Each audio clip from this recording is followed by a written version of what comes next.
বন্ধুরা, আজকে রান্না করছি নিরামিষ কচু শাক।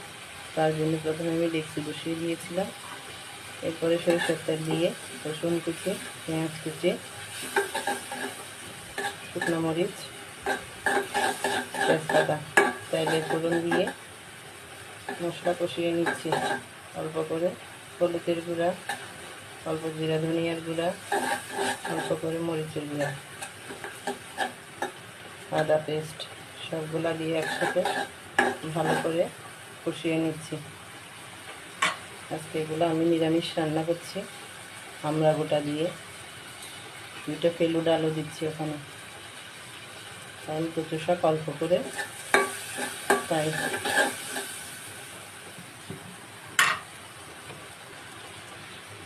এখন দিচ্ছি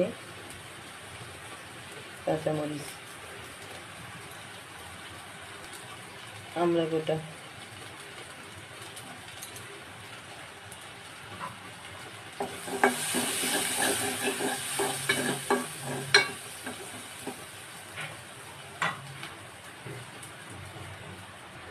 অল্প করে নারকেল কুচি,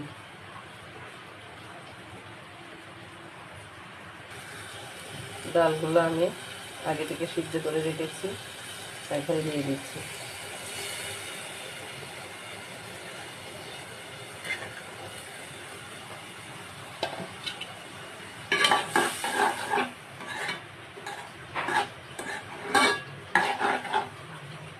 এগুলা দিয়ে কিছুক্ষণ কষিয়ে তারপরে কচু শাকগুলো দিব।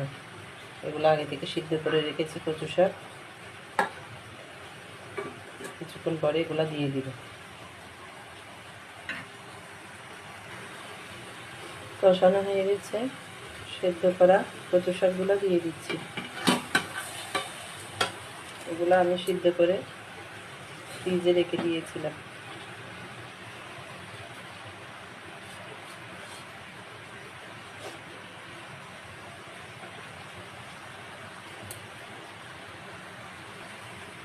লবণ,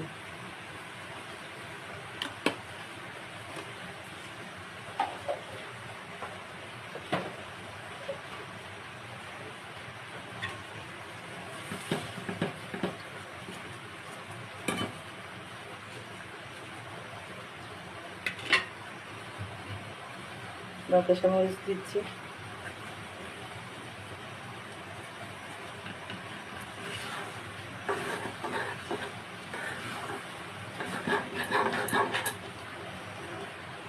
গরম মশলার গুঁড়া,